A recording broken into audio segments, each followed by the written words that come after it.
Tradition 12. Anonymity is the spiritual foundation of all our traditions, ever reminding us to place principles before personalities.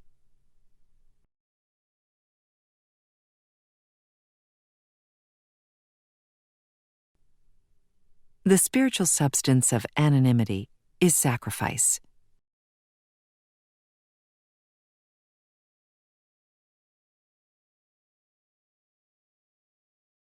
Because AA's 12 traditions repeatedly ask us to give up personal desires for the common good, we realize that the sacrificial spirit, well symbolized by anonymity, is the foundation of them all.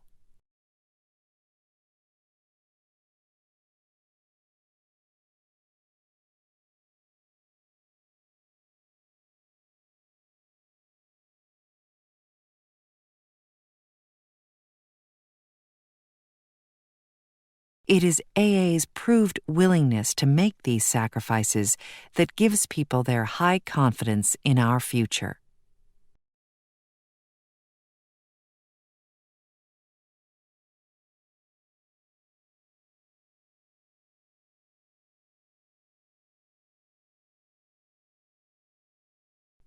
But in the beginning, anonymity was not born of confidence.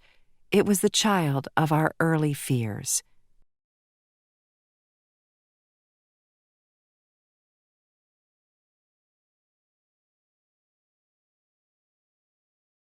Our first nameless groups of alcoholics were secret societies.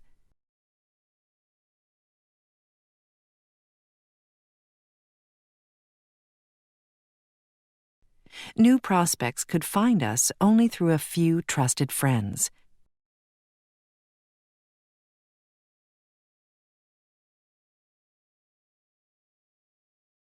The bare hint of publicity, even for our work, shocked us.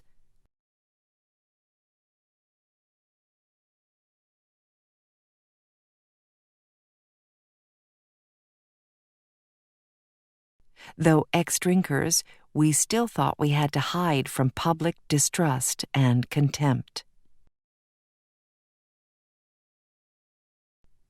When the Big Book appeared in 1939, we called it Alcoholics Anonymous.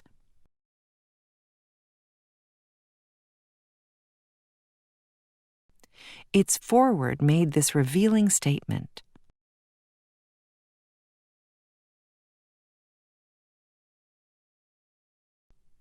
"It is important that we remain anonymous because we are too few at present to handle the overwhelming number of personal appeals which may result from this publication."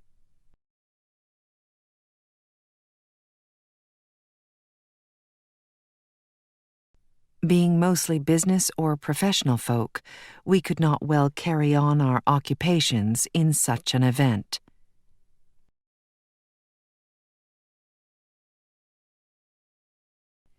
Between these lines, it is easy to read our fear that large numbers of incoming people might break our anonymity wide open.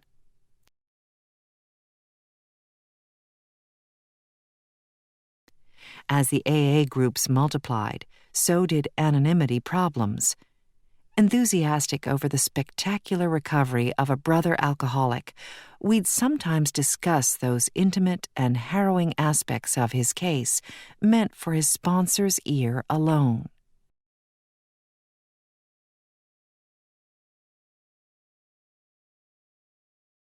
The aggrieved victim would then rightly declare that his trust had been broken.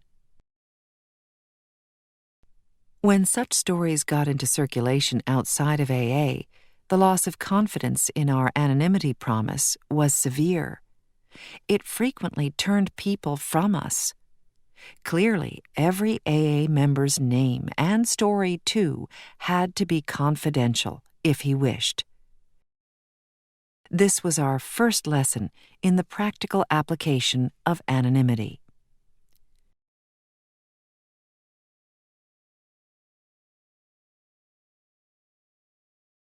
With characteristic intemperance, however, some of our newcomers cared not at all for secrecy.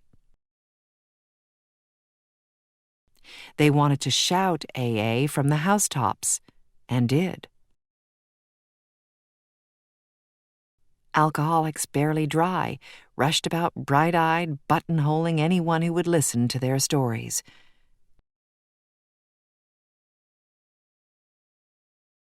Others hurried to place themselves before microphones and cameras. Sometimes they got distressingly drunk and let their groups down with a bang. They had changed from AA members into AA show-offs.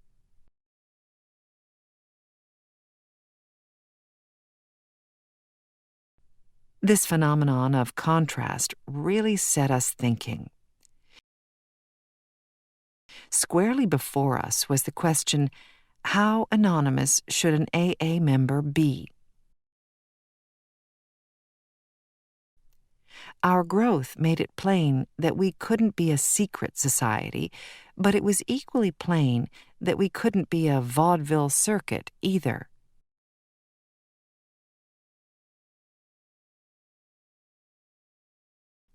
The charting of a safe path between these extremes took a long time.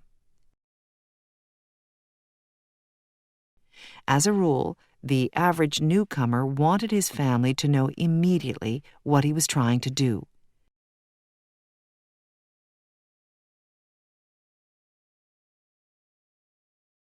He also wanted to tell others who had tried to help him, his doctor, his minister, and close friends.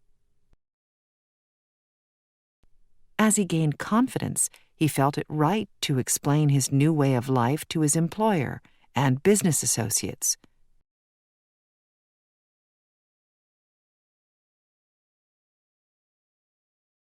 When opportunities to be helpful came along, he found he could talk easily about AA to almost anyone. These quiet disclosures helped him to lose his fear of the alcoholic stigma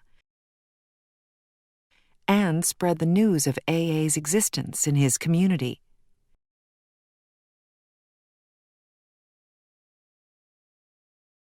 Many a new man and woman came to AA because of such conversations.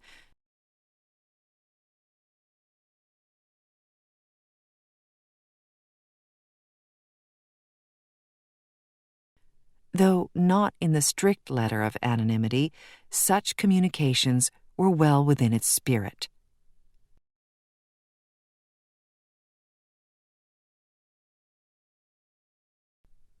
But it became apparent that the word-of-mouth method was too limited.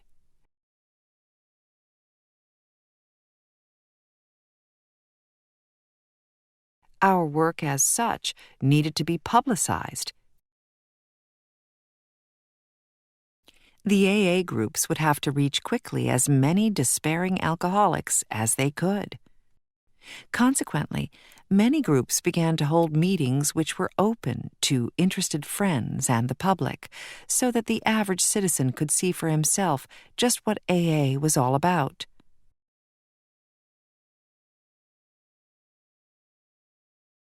The response to these meetings was warmly sympathetic.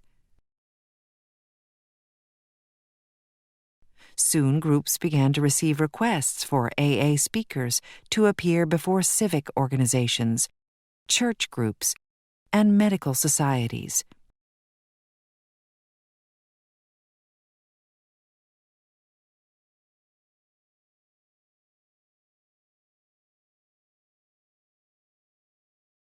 Provided anonymity was maintained on these platforms and reporters present were cautioned against the use of names or pictures, the result was fine.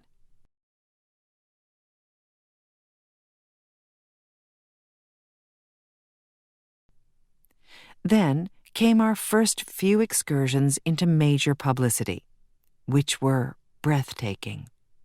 Cleveland's Plain Dealer articles about us ran the town's membership from a few into hundreds overnight.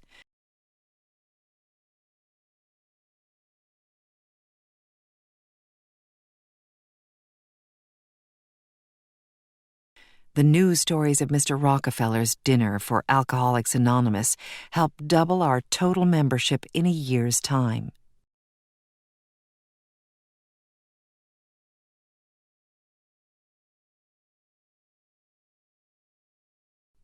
Jack Alexander's famous Saturday Evening Post piece made AA a national institution.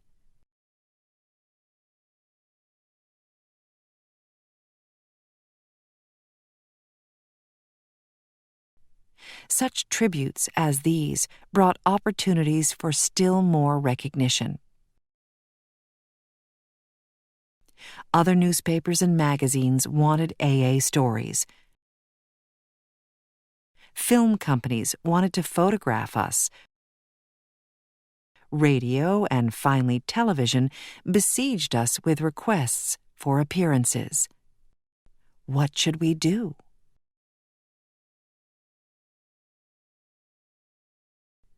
At this tide offering, top public approval swept in.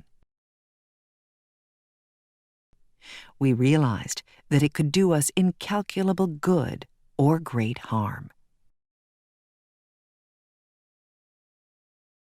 Everything would depend upon how it was channeled.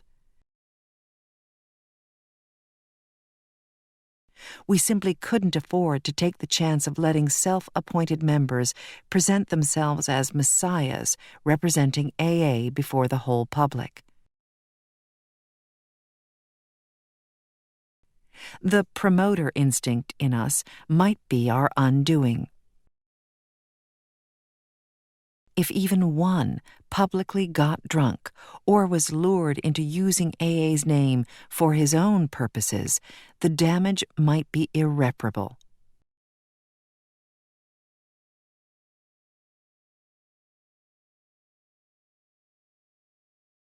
At this altitude, press, radio, films, and television, anonymity, 100% anonymity, was the only possible answer. Here, principles would have to come before personalities, without exception.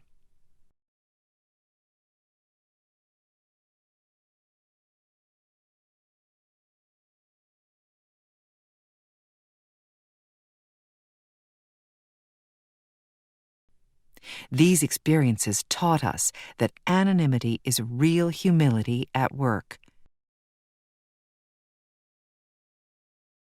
It is an all-pervading spiritual quality which today keynotes AA life everywhere.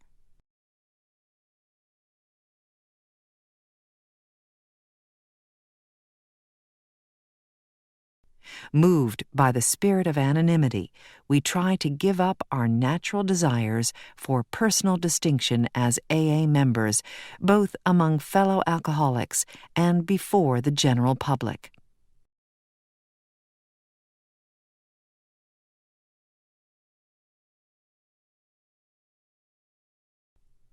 As we lay aside these very human aspirations, we believe that each of us takes part in the weaving of a protective mantle, which covers our whole society, and under which we may grow and work in unity.